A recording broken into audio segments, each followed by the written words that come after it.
பரிசுத்தமுள்ள பிதாவை உம்மை சோதரிக்கிறோம், துதிக்கிறோம். ராஜா தேவாதி தேவனே, உமக்கு நன்றி செலுத்துகிறோம். சர்வ வல்லமையுள்ள கர்த்தாவே, இந்த நாளுக்கு நன்றி, இந்த நேரத்துக்கு நன்றி செலுத்துகிறோம். ஆண்டவருடைய வார்த்தைக்காக உம்மிடத்திலே நாங்கள் பிரார்த்திக்கிறோம். சுவாமி, ஆண்டவருடைய வார்த்தையை நீர் எங்களுக்கு பகிர்ந்து தரபடியாக ஜெபிக்கிறோம்.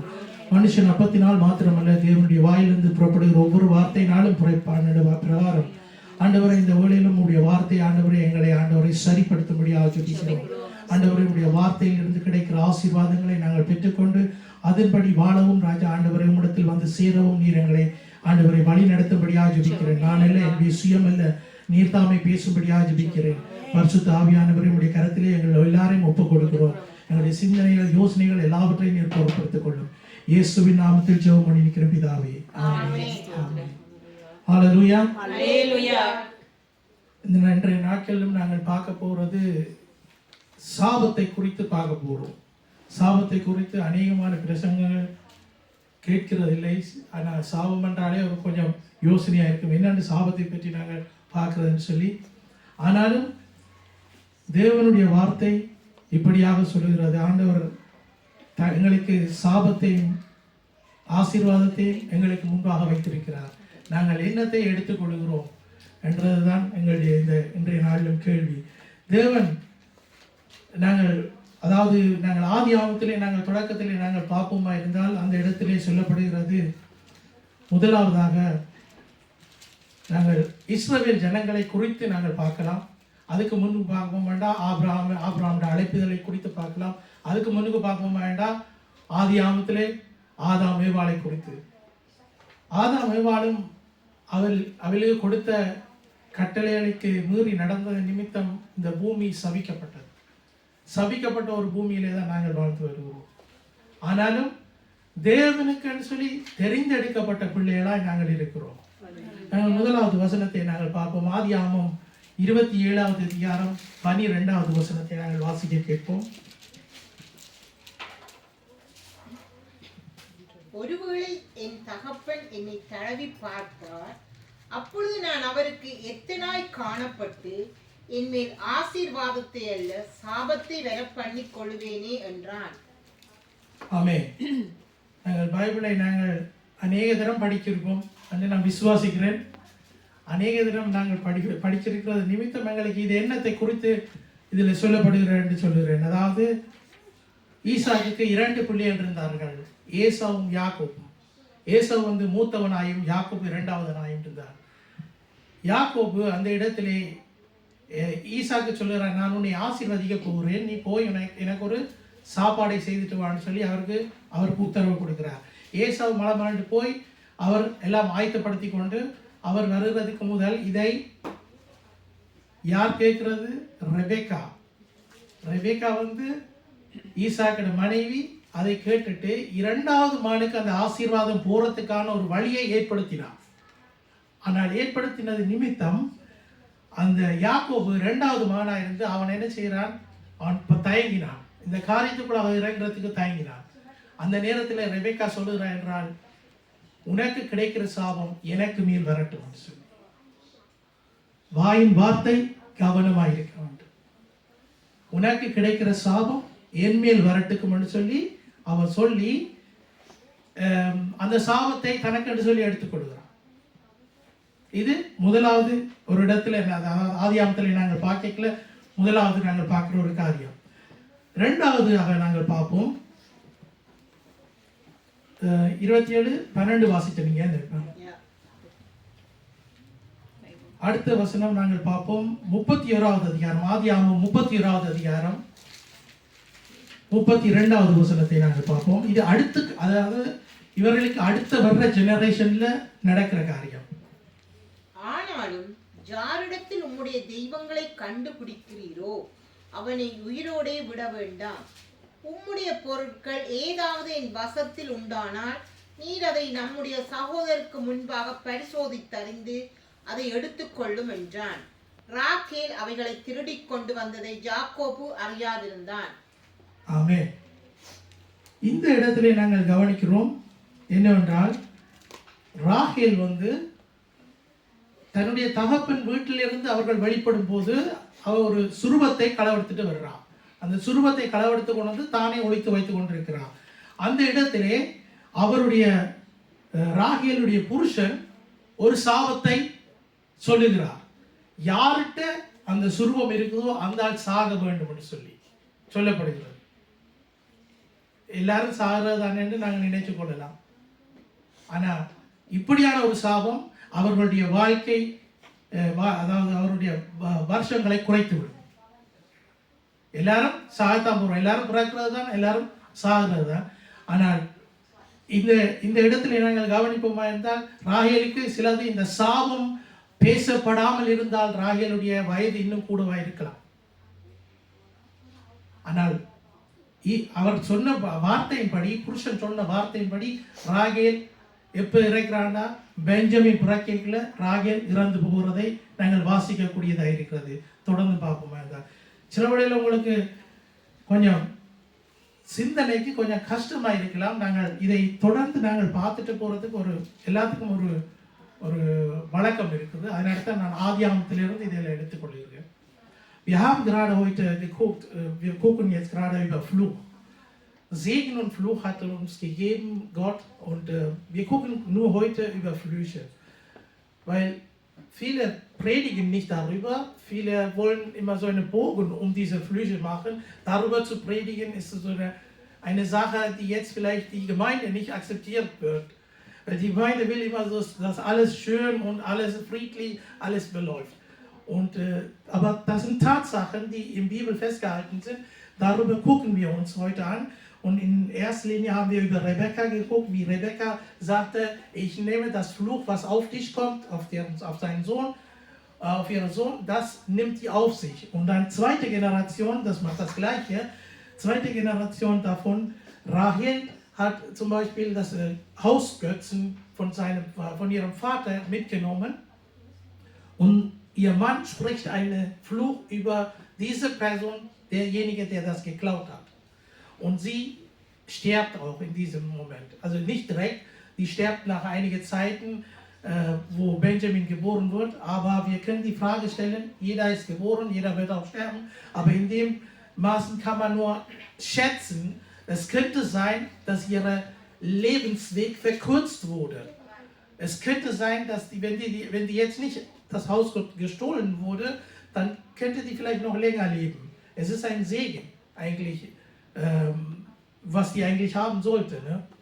Aber was auch immer, es ist so, wir haben die zweite Stelle auch jetzt mal angeguckt. அதாவது நாங்கள் ரெண்டாவது காரியத்தை நாங்கள் விளக்கமாக நாங்கள் எடுத்துக்கொண்டோம், ராகேலுக்கு சொல்லப்படுகிற சாபத்தை குறித்து.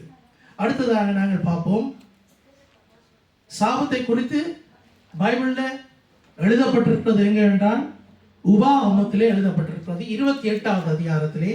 28வது அதிகாரத்திலே முழுக்க அதாவது ஆசீர்வாதம் சாபங்கள் இல்லை. முதல் 14 வசனமும் ஆசீர்வாதம். அதற்கு பிறகு வர்ற மிச்ச 54 வசனமும் சாபத்தை குறிக்கிறது. உபாகமம் 28வது அதிகாரத்திலே 1வது வசனத்திலிருந்து 14வது வசனம் மட்டும் ஆசீர்வாதத்தை குறிக்கிறது. அதற்கு பிறகு வருகிற 54 வசனங்களும் சாபத்தை கொண்டிருக்கிறது. நாங்கள் இந்த அதிகாரத்தை நாங்கள் நன்றாக கவனமாக நேரத்தை எடுத்து நாங்கள் வாசிப்போமா இருந்தால், ஆண்டவர் பரிசுத்த ஆவியானவர் உங்களுக்கு வெளிப்படுத்தலை தருவார். அல்லேலூயா. நாங்கள் பள்ளிக்கூடத்துக்கு போய்தான் நாங்கள் இந்த ஸ்டேஜுக்கு வந்திருக்கிறோம். நாங்கள் பள்ளிக்கூடத்தில் கொஞ்சமாவது போய் படித்து அவனாவது படித்து கொஞ்சமாவது படித்து தான் நாங்கள் வந்திருக்கிறோம். பைபிளை படிக்கிறதுக்கு பின்னுக்கு நிற்காதீங்க. பைபிளை படிக்கிறதுக்கு நாங்கள் பாஞ்சியோடு கூட பைபிளை படிக்க வேண்டும். எப்படியெல்லாம் படிக்க வேணும்னு சொல்லி அதுக்கும் ஒரு படிப்பு இருக்குது. எப்படியெல்லாம் பைபிளை இல்லை, எப்படியெல்லாம் படிக்க வேணும்னு சொல்லி படிக்கிறதுக்கு அதுக்கும் ஒரு படிப்பு இருக்குது. நாங்கள் இந்த நேரத்திலும் முதலாவதாக 28வது அதிகாரத்துக்கு நாங்கள் கடந்து செல்வோம். உபாகமம் 28வது அதிகாரம். அதிலே 1வது வசனம் வேண்டாம், 14வது வசனமும் வேண்டாம், 15வது வசனத்தை நாங்கள் கவனிப்போம்.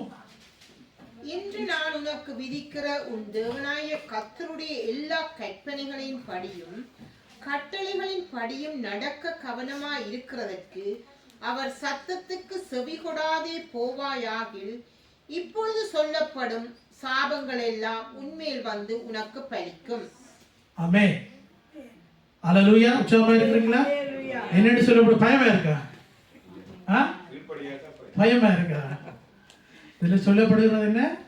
ஆண்டவருடைய சத்தத்துக்கு செவி கூடாமல் போனால் இந்த சாபங்கள் எல்லாம் உன்மேல் வந்து பலிக்கும். அவருடைய சத்தத்துக்கு நாங்கள் செவி கூடாமல் போனால், das heißt, wenn wir nicht Gottes Wort, Gottes mit Ehrfurcht vor Gott kommen und wenn wir das nicht nehmen, was er uns gegeben hat, dann kommt die ganze Flüche auf uns. So steht das geschrieben. Ihr braucht keine Angst zu haben, weil der Herr, der uns errettet hat, der ist mit uns. ஆண்டவர் எங்களை ரட்சித்த ஆண்டவர் எங்களோடு கூட இருக்கிறார். ஹல்லேலூயா. ஒன்றுக்கு நீங்கள் பயப்படக்கூடாது. நாங்கள் இந்த வசனத்தை நாங்கள் பார்ப்போம்.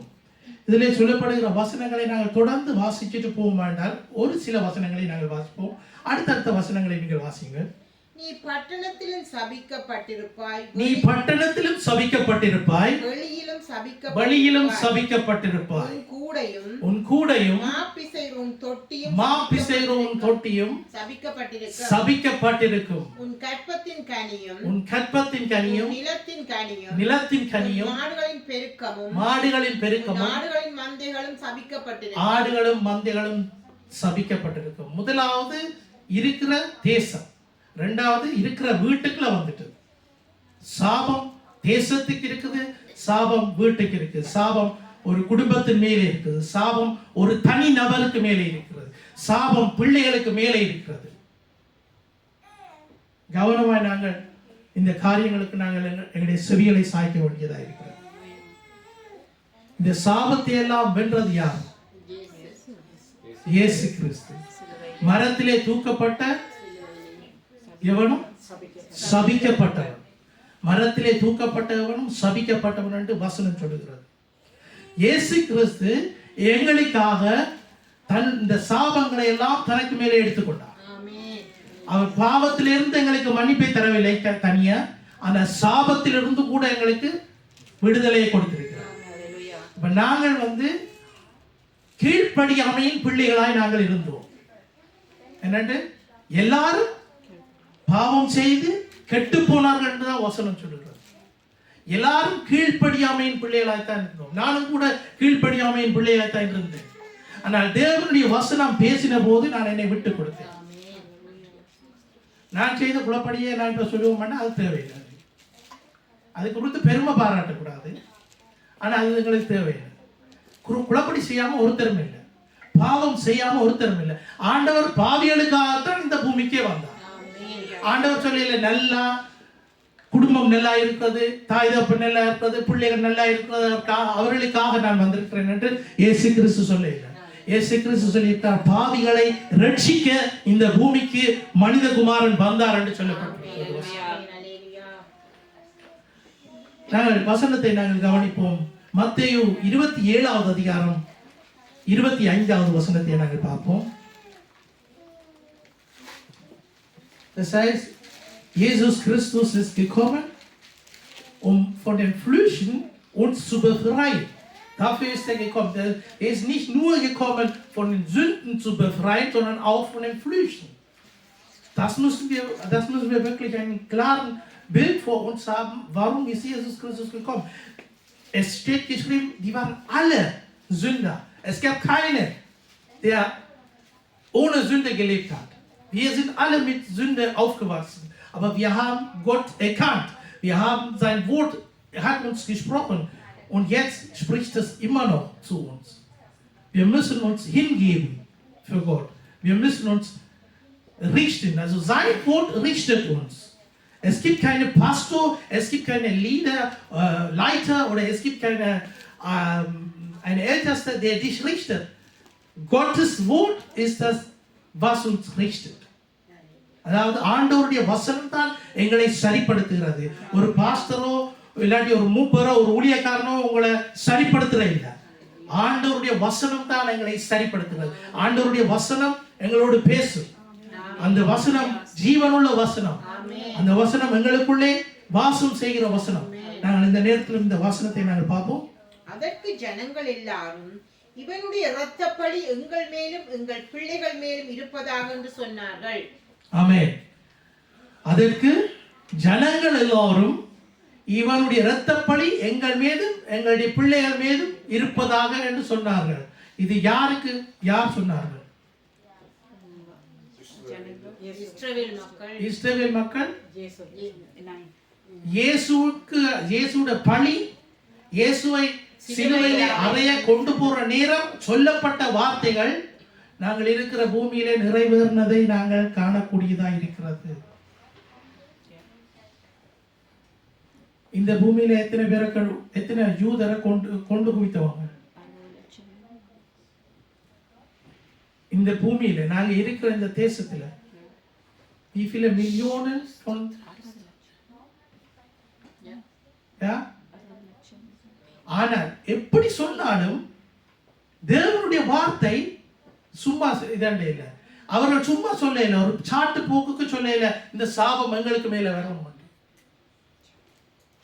ஆண்டவருடைய வார்த்தை யாக்கோபு புஸ்தகத்தில் எழுதியிருக்க இந்த நாவில் இருக்கிற அதிகாரத்தை நான் அறிந்திருக்க வேண்டும். நாவிலே என்ன இருக்கு? மரணமும் உண்டு, ஜீவனும் உண்டு. நான் எனக்கு ஆசீர்வாதமான வார்த்தைகளை எனக்கு பேசுவேனா இருந்தால் எனக்கு ஆசீர்வாதம் வந்து சேரும். சாபமான வார்த்தை எனக்கு வந்து சேருமா இருந்தால் சாபமான வார்த்தையை நான் பேசினா எனக்கு வந்து சேரும். நான் உதாரணத்துக்கு சொல்றேன். நான் போன முறையும் சொன்னேன், எனக்கு நெடுகளும் இப்படித்தான் நடக்கிறது.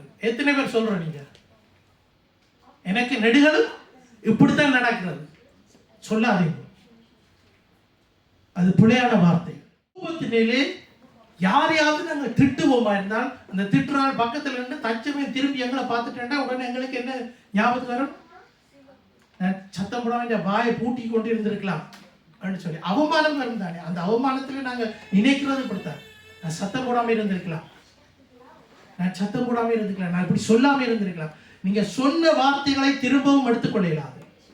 யாருக்காவது நீங்க அடிப்பீங்களா, அந்த அடியை மாண்டிட்டு அந்த நோவை தடவி போட்டு ஒரு 5 நிமிஷத்துல அந்த நோ போயிடும். ஆனா உள்ளத்திலே இருந்து பேசுற வார்த்தைகள் உள்ளத்தை உடைக்கும் போது அதிலே கவனமா இருக்க வேண்டும். அந்த வார்த்தையிலே நாங்கள் கவனமா இருக்க வேண்டும். குடும்பத்துக்குள்ளே கவனமா இருக்க வேண்டும். புருஷன் மனைவிக்குள்ளே கவனமா இருக்கணும், பிள்ளைகளுக்குள்ளே கவனமா இருக்கணும், மற்றவர்களை பற்றி பேசுறதை பற்றி கவனமா இருக்கணும். யாராவது பற்றி நாங்கள் பேசுறோம்னா உடனே எங்களுக்கு பரிசுத்த ஆவியானவர் எங்களை உணர்த்துவார். சத்தம் போடாது, வாயை மூடு, கதைக்காது, வீணா பாவத்தை கட்டாது. அப்ப நாங்க இவ்வளவுத்தையும் நாங்க இப்ப எங்களுக்கு கண்டுட்டோம், இவ்வளவு நாங்க கவனமா இருக்கணும். அப்போ பரிசுத்தம் என்று சொல்றோம். அந்த பரிசுத்தம் என்ற சொல்லுக்கு நாங்கள் தகுதி உள்ளவர்களா எங்களை அளந்து பார்க்க வேண்டியதா இருக்கிறது. ஆண்டவருடைய வார்த்தை சொல்லுகிறது, பரிசுத்தமாகிறவன் இன்னும் பரிசுத்தமாகட்டும். அப்ப ஆண்டவருடைய பரிசுத்தத்தை நான் பரிசுத்தமா நடிக்கலாம். அநேக கிறிஸ்தவர்கள் பரிசுத்தமாய் நடிக்கிறார்கள். அநேக கிறிஸ்தவர்கள் பரிசுத்தமாய் நடிக்கிறார்கள். ஆனா பரிசுத்தமாய் வாழுகிற வாழ்க்கை மற்றவன் கண்டாத்தான் சொல்லுவான், உண்மையாவே அவன் பரிசுத்தமா தான் இருக்கான். எங்களுடைய நடத்தை, எங்களுடைய பேச்சு, எங்களுடைய யோசனைகள், நாங்கள் என்ன மாதிரி நடந்து கொள்கிறோம் என்றதில் தான் நாங்கள் அதை கவனிக்கலாம். உண்மையாகவே ஒரு ஆண்டவருக்கு பயந்த ஒரு ஜீவிக்கிற ஒரு பிள்ளை என்று சொல்லி நாங்கள் கவனித்துக் கொள்ளலாம். கலாத்தியர் 3வது அதிகாரம் 13வது வசனத்தை நாங்கள் பார்ப்போம். தூக்கப்பட்ட எவனும் சபிக்கப்பட்டவன் என்று எழுதியிருக்கிறபடி கிறிஸ்து நமக்காக சாபமாகி நியாயப்பிரமாணத்தின் சாபத்துக்கு நம்மை நீங்களாக்கி மீட்டுக் கொண்டார். ஆமென். ஹல்லேலூயா. எல்லாரும் கரங்களை உயர்த்தி ஹல்லேலூயா சொல்லுங்க. ஹல்லேலூயா. ஆண்டவர் இயேசு கிறிஸ்து எங்களுக்காக தூக்கப்பட்டார் மரத்திலே. அவருக்கு கூடாக இந்த சாபத்திலிருந்து எங்களுக்கு விடுதலை. யார் யார் இயேசுவை சொந்த இரட்சகராய் ஏற்றுக்கொண்டு அவருடைய சித்தத்தின்படி நடந்து வாழ்ந்து வருகிறோமோ அவர்களுக்கு இந்த சாபத்திலிருந்து விடுதலை. Das heißt, wir müssen Jesus Christus annehmen, mit ihm leben, dann haben wir die Befreiung, wie das Wort hier gesagt wird. Das Gesetz, Fluch des Gesetz. Also er hat Er wurde verflucht für uns. Er hat das Fluch über sich genommen, was wir eigentlich hätten. Aber der hat uns befreit davon und jetzt haben wir einen Draht zu Jesus Christus, Gott den Vater, Gott den Sohn, Gott den Heiligen Geist, den wir alle drei gemeinsam in unserem Leben einbinden, in einer Beziehung mit ihm zu leben. Das ist die Dreieinigkeit. Und diese Dreieinigkeit, die brauchen wir in jeder verschiedenen Situationen in unserem Leben. Wir beten zum Vater durch den Jesus Christus und den Heiligen Geist, der ist in uns und er gibt uns die Weisheit, wie wir beten sollen. அதாவது பிதாவிடத்திலே நாங்கள் எங்களுடைய வேண்டுதல்களை ஏறெடுக்கிறோம். நாங்கள் எப்படியாக வாழ வேண்டும், எப்படியாக நடந்து கொள்ள வேண்டும், எப்படியாக இருக்க வேண்டும் என்று சொல்லி ஆண்டவரிடத்திலே இந்த சாபத்திலிருந்து எங்களை ஆண்டவர் மீட்டெடுத்துக் கொண்டார். அவருடைய மகனாகிய இயேசு கிறிஸ்து கூடாக நாங்கள் அவரிடத்திலே நாங்கள் பிரார்த்திக்கிறோம். அது மாத்திரமல்ல, பரிசுத்த ஆவியானவர், நீ அசுத்தத்தோடு இருந்தால் உனக்குள்ளே பரிசுத்த ஆவியானவர் வாசம் பண்ண மாட்டார். நீ இயேசு கிறிஸ்துவை சொந்த இரட்சகராய் ஏற்றுக்கொண்டு அவருடைய கட்டளையின்படியும் நியமங்களின்படியும் நாங்கள் வாழுவோமா இருந்தால் பரிசுத்த ஆவியானவர் எங்களுக்குள்ளே வாசம் பண்ணுவார். கொரிந்தியரில் எழுதப்பட்டிருக்கிறது, நாங்கள் ஒரு தேவனுடைய ஆலயமாய் இருக்கிறோம். இந்த தேவனுடைய ஆலயத்தை நீ கெடுத்தாய், தேவன் உன்னை கெடுப்பார். எச்சரிக்கை, தேவன் உன்னை கெடுப்பார் என்று சொல்லப்பட்டிருக்கிறது. தேவனுடைய ஆலயத்தை நான் கெடுத்தேன் என்றால் தேவன் உன்னை கெடுப்பார். நாங்கள் கண்ணும் கருத்துமா இருக்கணும். நாங்கள் எங்களுடைய உடம்பிலே இருக்கிறதான காரியங்களை குறித்து நாங்கள் கவனமாக இருக்க வேண்டும். கேர்லெஸ்ஸா இருக்கக்கூடாது. அது பெரிய பாவம் இல்லை, இது பெரிய பாவம் இல்லை, அப்படி பாவங்களை செய்து கொண்டு போகக்கூடாது. பாவத்திலிருந்து விடுதலை நாங்கள் பெற்றுக்கொள்ள வேண்டும். பாவத்தோடு ஆண்டவர் சொல்லுறார், நீ என்னட்ட வா, ஆனா நான் உன்னை பரிசுத்தமாக்குவேன். அதுதான் ஆண்டவர் சொல்லுறாரு. ஆண்டவர் சொல்லல நீ பாவத்தை விட்டுட்டு வா. ஒரு மனுஷனும் பாவத்தை விட்டுட்டு வரையில. நான் பாவியா தான் இருந்தேன். நான் பாவத்தோட ஆண்டவர்கிட்ட வர்றதுக்கு நான் முயற்சி எடுத்தேன், என்னால் முடியவில்லை. நான் பாவத்தோடு தான் வந்த ஆண்டவர் என்னை பரிசுத்தமாக்கினார். ஆண்டவர் என்னை சரியான தன்னுடைய வழிநடத்தில் என்னை நடத்தி கொண்டிருக்கிறார். இந்த நேரத்திலும் இன்னொரு வசனத்தை நாங்கள் பார்ப்போம். உபாகமம் 21வது அதிகாரம் 23வது வசனத்தை பார்ப்போம்.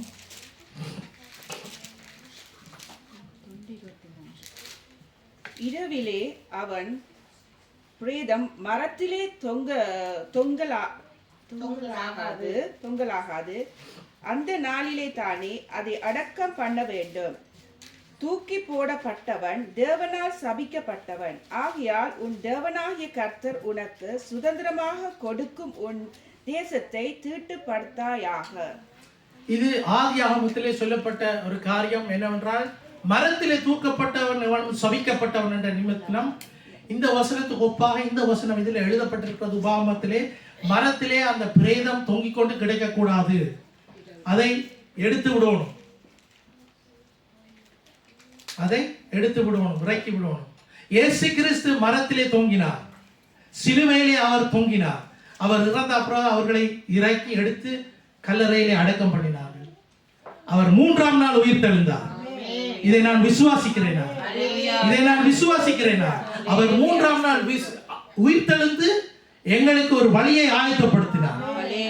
அந்த வழி கூடாய் ஒரு சாபமும் என்னை தொடராது, ஒரு பாவமும் என்னை தொடராது.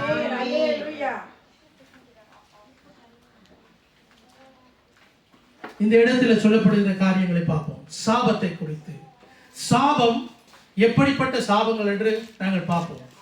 அதாவது 54 வசனங்கள் சாபத்தை அடக்கி கொண்டிருக்க, அந்த பின்னுக்கு வர்ற வசனங்களிலே அடுக்கப்பட்டிருக்கிறது. அவமானம், எங்களுடைய வாழ்க்கையிலே நாங்கள் சந்திக்கிற ஒவ்வொரு காரியங்கள், அவமானம், வறுமை, பலனற்ற வறுமை என்றால் நாங்கள் ஒரு பலன் இல்லாதவர்களாய் நாங்கள் இருக்கிறோம். எங்களுடைய குடும்பத்துக்கோ எங்களுடைய உற்றார் உறவினருக்கோ நாங்கள் வாழும் பூமியில நாங்கள் பலன் இல்லாதவர்களாய் இருக்கிறோம். மனம் அல்லது உடல் நோய்களினால் நாங்கள் வருந்திக் கொண்டிருக்கிறோம். குடும்ப இடையூறு, குடும்பத்திலே பிரச்சனைகள், குடும்பத்திலே அழிவுகள், குடும்பத்திலே எந்த நேரமும் சண்டை சச்சரவுகள், வறுமை, தோல்வி, துக்க உணர்வில்லாம மனது அழுத நிலையிலே எந்த நேரமும் என்னுடைய மனதிலே ஒரு சந்தோஷம் இல்லை, ஒரு சமாதானம் இல்லை. நான் எந்த நேரமும் ஒரு என்னுடைய முகம் அழுகிற முகமாயே இருக்கிறது. நான் அவமானத்தோடு என்னுடைய நாட்களை நான் கடந்து செல்கிற நாட்கள். இது இவ்வளவு சாபமான நாட்கள். தோல்வி, எண்ணத்தை எடுத்தாலும் தோல்வி, எண்ணத்திலேயும் தோல்வி, எல்லா காரியத்திலையும் தோல்வி எனக்கு. அடுத்தது ஆண்டவரிடத்திலே ஒரு மோசமான நிலை எனக்கு. ஆண்டவரிடத்திலே நான் சரியான இடத்திலே இல்லை. நான் ஏதோ ஒரு போக்குக்கு, நான் ஒரு சாட்டுக்கு போக்குக்கு போற மாதிரி. நான் போன முறை பிரசங்கத்தில் சொன்னேன், பொழுதுபோக்குக்கு ஆண்டவர் ஒருத்தரையும் சபைக்கு வாங்கன்னு சொல்ல இல்லை. பொழுதுபோக்குக்கு சபையை தேடணும்னு சொல்ல இல்லை. உண்மையாகவே தேவனை நாங்கள் ஏற்றுக்கொண்டு அவருடைய கட்டளையின்படி நாங்கள் வாழுவோமாய் இருந்தால் நாங்கள் சபை கூடி வருகிறதை விட்டு விடாதிருங்கள் என்று வசனம் சொல்லுகிறது. இந்த காரியங்கள் எல்லாம், சொல்லப்பட்டிருக்கிற காரியங்கள் எல்லாம் சாபத்தினால் ஏற்படுகிறது. வாழ்க்கையிலே, ஒரு மனிதனுடைய வாழ்க்கையிலே ஏற்படுகிற காரியங்கள், அவமானங்கள், வறுமை, மனநோய் பாதிக்கப்பட்டவர்கள் அநேகர். இன்றைய நாட்களிலே மனநோய் பாதிக்கப்பட்டவர்கள் அநேகர். பாருங்க, இந்த இன்றைய போன கிழமை நடந்த ஒரு விபத்துல எந்த நேரம் பார்த்தாலும் ஒவ்வொரு கிழமையும் அது ஒரு என்ன சலிச்சு போயிட்டு. ஹெட்லைன்ஸ், நியூஸ்ல ஹெட்லைன்ஸ் வந்து சலிச்சு போயிட்டு. ஒவ்வொரு கிழமையும் யாராவது ஒரு ஆள் காரை கொண்டு போய் சனங்களை இடிச்சு சாப்பிடுறாங்க. கடைசியில என்ன சொல்றாங்க, அவருக்கு மனநோய் பழுதா இருக்கு. இப்படியான ஒரு ஜனங்களின் மத்தியிலே நாங்கள் ஜீவித்து வருவோம். அப்ப நாங்க போகைக்குள்ள ஜெபிச்சுட்டு போகணும், வீட்டை வரைக்குள்ள நாங்க ஜெபத்தோட வரணும், வீட்டுக்குள்ளே ஜெபத்தோட தான் இருக்கணும். அப்படித்தான் சங்கீத புஸ்தகத்திலே நாங்கள் வாசிக்கிறோம், நீ போகையிலும் வருகையிலும் நீ ஜெபத்தோடும் ஆசீர்வாதமா இருப்பா என்று ஆண்டவர் சொல்லுகிறார். நாங்கள் எங்கிட்ட பிள்ளைகளை கண்ணும் கருத்துமா நாங்கள் பார்க்கணும். நாங்கள் பிள்ளைகளுக்காக ஜெபித்தோம். இந்த காரியத்தை குறித்து நான் அநேக நாட்கள் எனக்கு ஒரு விருப்பமா இருந்தது, இதை செய்யணும்னு சொல்லி. ஆனால் டைமுகள் எங்களுக்கு கொஞ்சம் கஷ்டமா இருந்தது. ஏதோ இன்றைக்கு நாங்கள் செய்துட்டோம். நாங்கள் இன்றைக்கு செய்ததோடு அப்படியே விட மாட்டோம், நீ தொடர்ந்து நாங்கள் அப்படியே செய்து கொண்டே இருப்போம். என்னென்ன ஆண்டவர் எங்களுக்கு கொடுத்த பிள்ளைகளை நாங்கள் ஆண்டவருக்குள்ளே வளர்த்தெடுக்கிறது தான் பெரிய காரியம். உலகத்துப்படி சொல்லுவாங்க, நீ உன்னுடைய பிள்ளைய வளர்த்துட்டு உன்னுடைய பிள்ளை வளர்ந்து தானே கல்யாணம் முடிச்சு எல்லாம் போயிட்டுதுன்னா திரும்பி உன்னை தேடி வந்தேன்னா நீ எல்லாம் ஒழுங்கா செய்திருக்கிறாங்க. அது உலகம் சொல்லுகிறது. ஆனா ஆண்டவருடைய வேதம் சொல்லுகிறது, உன்னுடைய பிள்ளைய நீ நித்தியத்துல காண வேண்டாம், நீ எல்லாம் ஒழுங்கா செய்திருக்கிறாய். உன்னுடைய பிள்ளைய ரட்சிப்புக்காக நீ முழந்தால் படியிட்டு நீ கதற வேண்டும். அப்படிப்பட்ட நாட்களை நாங்கள் கடந்து போய் கொண்டிருக்கிறோம். இந்த நாட்கள் எல்லாம் நாங்கள் வெளியில போய் நாங்க பாவம் செய்யணும் இல்ல, பாவம் வீட்டுக்குள்ளே வந்துட்டு கையில வச்சுக்கிட்ட ஹெண்டிலே இருக்குது பாவம். டிவியை திறந்தா பாவம். கவனமாய் இருக்க வேண்டும். நாங்கள் ஒளிச்சு நாங்கள் பாவம் செய்யறது ஆண்டவர் பார்த்து கொண்டிருக்கிறார். நாங்க தாய் தகப்பனுக்கு தெரியாம நாங்க ஒளிச்சு பாவம் செய்தோமா இருந்தால் ஆண்டவர் அதை கவனிக்கிறதவனாய் இருக்கிறார். இந்த வசனம் உங்களோட பேசிக்கல, நீங்க போய் உங்களோட ஸ்மார்ட் போன்ல டிக்டாக் எல்லா அக்கௌண்டையும் நீங்க எல்லாத்தையும் லோஷன் பண்ணுங்க. இது உங்களுக்கு தேவையில்லை. இது ஆசீர்வாதத்தை கொடுக்கிறது அல்ல, இது சாபத்தை கொண்டிருக்கிறது. வீடுகளுக்குள்ளே சாபம், பிரச்சனைகள், பிள்ளைகளுக்குள்ளும் தாய் தகப்பனுக்குள்ளும் பிரச்சனை, கீழ்ப்படியாமையின் ஆவிகளாகத்தான் நாங்கள், கீழ்ப்படியாமையின் பிள்ளைகளாகத்தான் நாங்கள் இருந்தோம். அப்படியாகத்தான் கீழ்ப்படியாமையின் பிள்ளைகளாக தொடர்ந்தும் சபைகளையும் இருக்காம எங்களை திருத்திக் கொள்வோம். பிள்ளைகளுக்கு நாங்கள் ஒன்று சொன்னா பிள்ளைகள் எங்களுக்கு எதிராக கதைக்குது. பிள்ளைகளுக்கு நாங்கள் ஒன்று சொல்லுவோமா இருந்தா பிள்ளைகள் எதிராக கதைக்குது. அவ்வளவுக்கு பிள்ளைகள் வளர்ந்துட்டு. நாங்க வளர்ந்த காலத்துல சிலோன்ல யாராவது பெரியவர்கள் வந்தா நாங்க இருக்கிறார்கள் எழுப்பி அவருக்கு இடத்தை கொடுக்கிறோம். அப்படித்தான் நாங்க வளர்ந்தோம். அப்படியான ஒரு மரியாதையோட தான் நாங்க வளர்ந்தோம். இங்க தாய் தகப்பன் காலுக்கு மேல காலை போட்டு கொண்டிருந்து கணக்கு கழிச்சு கொண்டிருக்கு பிள்ளைய. இப்படியா இருக்கக்கூடாது. தாய் தகப்பனுக்கு வீட்டில் உதவி செய்ய வேண்டும். இந்த சாபங்களை குறித்து நாங்கள் இன்றைக்கு பார்த்தோம். வாரக்கிழமை பார்க்க போறது ஆசீர்வாதங்களை குறித்து. ஆனா சாபங்கள் எல்லாம் உடைக்கப்பட வேண்டும் என்றால் இயேசுவினுடைய நாமம் எங்களுக்குள்ளே வர வேண்டும். இயேசுவினுடைய நாமம் பாருங்கள். இந்த இந்த இந்த பட்டியலில் நாங்கள் பார்க்கும் இருந்தால் வியாதிகளை குறித்து எல்லாம் நாங்கள் பார்ப்போம். அதாவது தொடர்ந்து நீங்க டாக்டர்கிட்ட போங்க, நீங்க நல்லா தான் இருப்பீங்க. திடீர்னு ஏதாவது ஒரு எங்கேயாவது நோக்கம் உடனே டாக்டர்கிட்ட போனால் டாக்டர் சொல்லுவார் உனக்கு இந்த வியாதி என்று உடனே பேர் என்ன அப்படி தாப்பனுக்கு இருக்காண்டு, இந்த தாய்க்கு இருக்காண்டு. பரம்பரை அவர சாபம். அந்த சாபத்தை உடைக்க தேவன் இயேசு கிறிஸ்து ஒருவரே அவர் ஒருவராலே தானே பரம்பரையா வர்ற சாபம். இந்த உலகத்தில் எங்களுக்கு பயம் உண்டு. 16வது யோவான் 16வது அதிகாரம் கடைசி வசனத்தை வாசிங்க.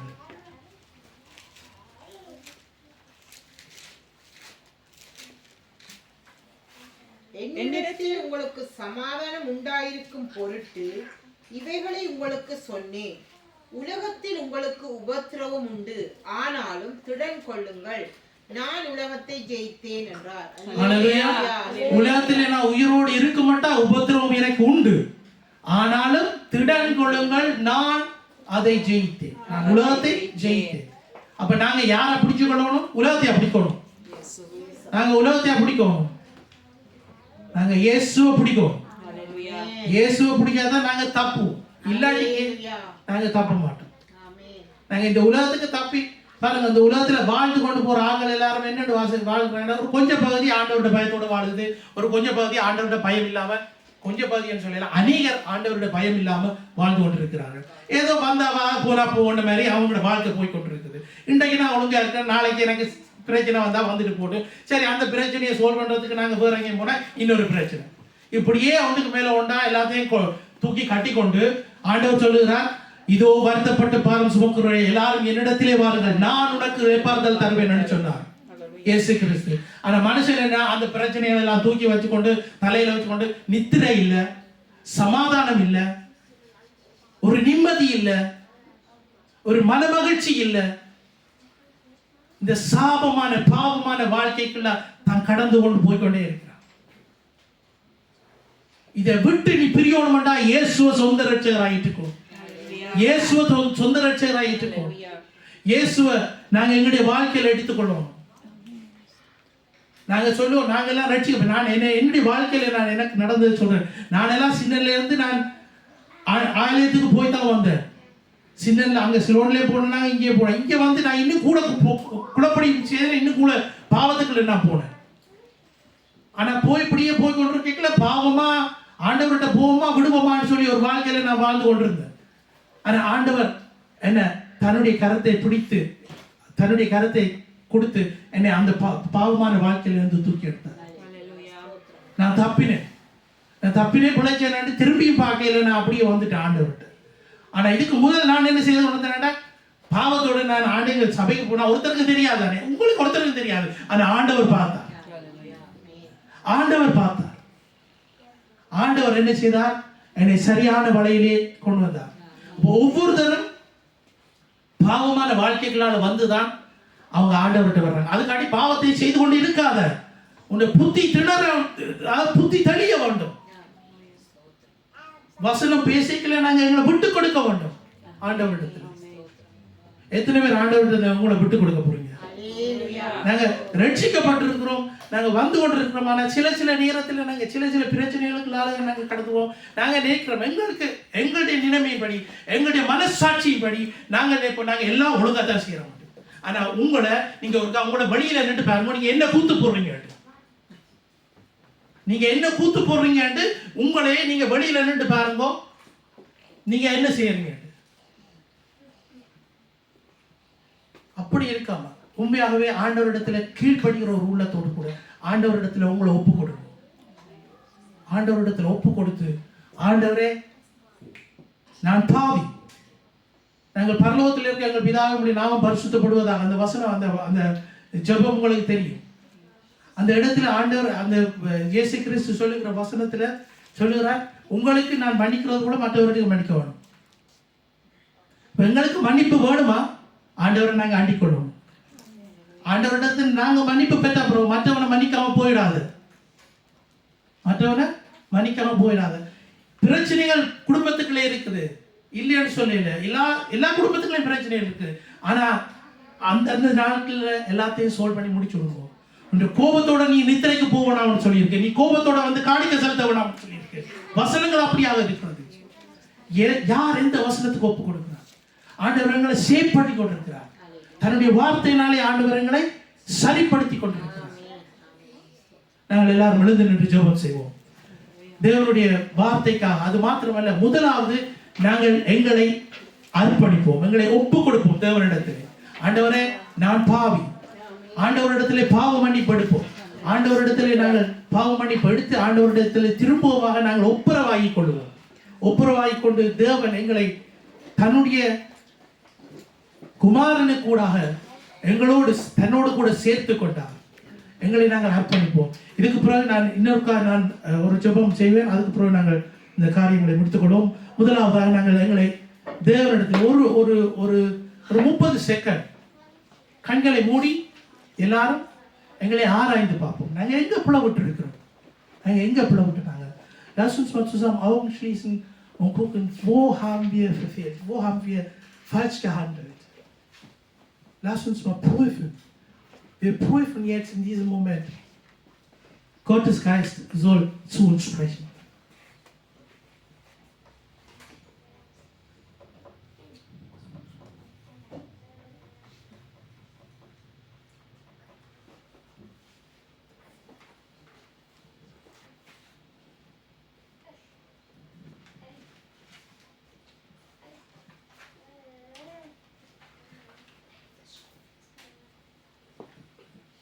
நாங்கள் ஜெபம் பண்ணுவோம்.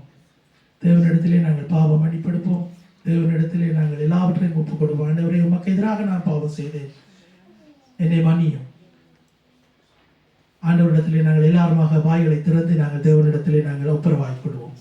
பரிசுத்தமுள்ள பிதாவே, உம்மை ஸ்தோத்திரிக்கிறோம், துதிக்கிறோம். தேவாதி தேவனே, உமக்கு நன்றி செலுத்துகிறோம். கர்த்தாவே, ஆண்டவரே, உமக்கு எதிராக நாங்கள் நடந்த காரியங்களை, ஆண்டவரே, நாங்கள் பேசின பேச்சுக்களிலே ராஜா, ஆண்டவரே, பாவங்கள் ஆண்டவரே மீதியா இருந்தால் ஆண்டவரே அவைகளை மன்னித்து எங்களை ஆண்டவரே நீர் தாமே பரிசுத்தமாக்கும்படியாக ஜெபிக்கிறோம் ராஜா.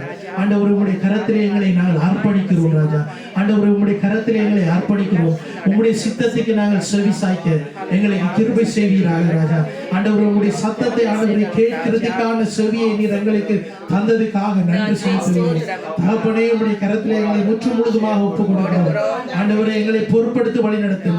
ஆண்டவரே, எங்களை பரிசுத்தமாக்கும், எங்களை பரிசுத்தமாக்கும் சுவாமி. ஆண்டவரே, எங்களை பரிசுத்தமாக்கும் சுவாமி. ஆண்டவரே, எங்களை பரிசுத்தமாக்கினதுக்காக உமக்கு நன்றி செலுத்துகிறேன். தகப்பனே, உமக்கு நன்றி நன்றி நன்றி நன்றி செலுத்துகிறேன். இயேசுவின் நாமத்தில் ஜெபம் பண்ணி நிற்கிற பிதாவே, ஆமென்.